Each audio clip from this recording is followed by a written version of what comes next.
A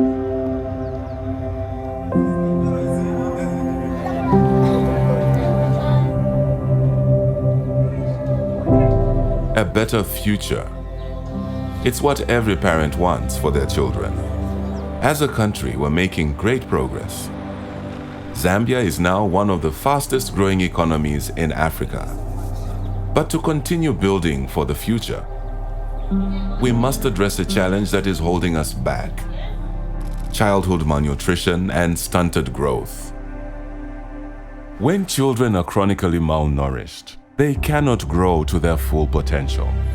This stunted growth is difficult to recognize because many children appear to be of average size, but they are actually smaller than their well-nourished age mates. But size is only part of the problem with stunting. Stunting is not just stunting of the height of a child, but the brain also stunts. There will be slow learners in class. They would have reduced potentials, reduced IQs. Eventually, they will get less paying jobs. Childhood malnutrition also directly affects lifelong health. The issues of pneumonia, they are also linked to malnutrition. The diarrheal diseases we are seeing, the high causes of death as a result of severe malnutrition. This starts with small children. But this is not a small problem. 40% of Zambian children under the age of 5 are stunted by malnutrition. That's 1 million Zambian children. This national crisis is an incredible loss in human and economic terms.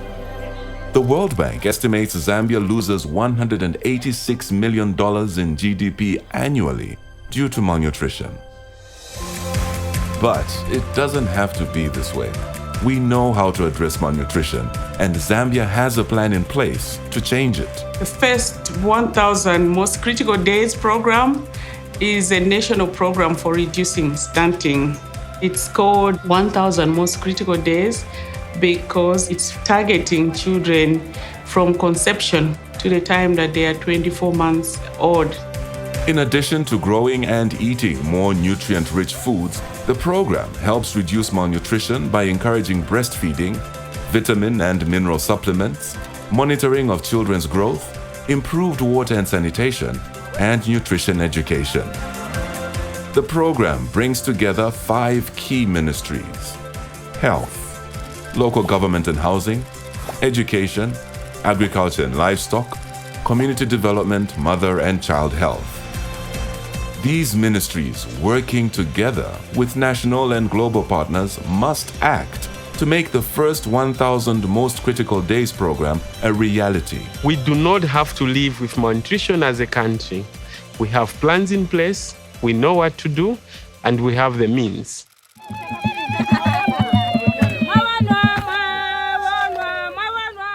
In parts of our country, the program is already working. People eat food made from maize with little else. A diet of maize is not enough because it doesn't provide all the required nutrients. In Mumbwa, these women are growing a lot more than just maize, diversifying their crops in favor of higher protein and nutrient-rich foods.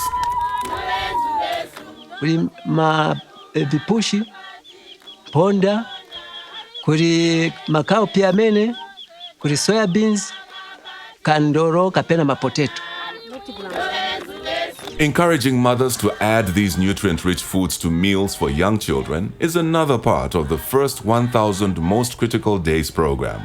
Ndakumana ni himbwe jita abalo bachirire kujiga mbuli mbwe jita nani mbwe jiga mwana ule hibumujigira jonse indigadi ya gabotu noti gadi ya guwaya waya. Making these types of changes requires leadership, and all of us working together across sectors. As the program grows, more traditional leaders are joining the nutrition movement. So we make sure that these villages are visited. And one of our messages is to educate people how they should be taking care of pregnant women, their own children, and themselves. Support for the first 1,000 Most Critical Days program is growing in communities across the country and in the highest levels of government. The 1,000 Most Critical Days is something that must be done, that must be implemented. We must find the resources, we must put the institutional setup, We must put a legal framework to ensure that it's implemented and it comes to fruition. We need continued political commitment that includes increased funding to nutrition. For the members of parliament and other leaders are not yet on board, they risk being irrelevant in meeting the aspirations of the people. Investments in nutrition work because children who are well nourished early in life go on to achieve more in school. Learning more in school leads to earning more as adults, empowering people to make productive contributions to their families, strengthening our communities and nation. If we're to fully implement 1,000 Days program, it means it will be a turning point for Zambia's development. The momentum is there. This is a great opportunity. If we did this just one thing, we will have addressed many things. We're talking of improving the potential of the nation to achieve higher than it has achieved. We need everyone to join. Everyone has a part.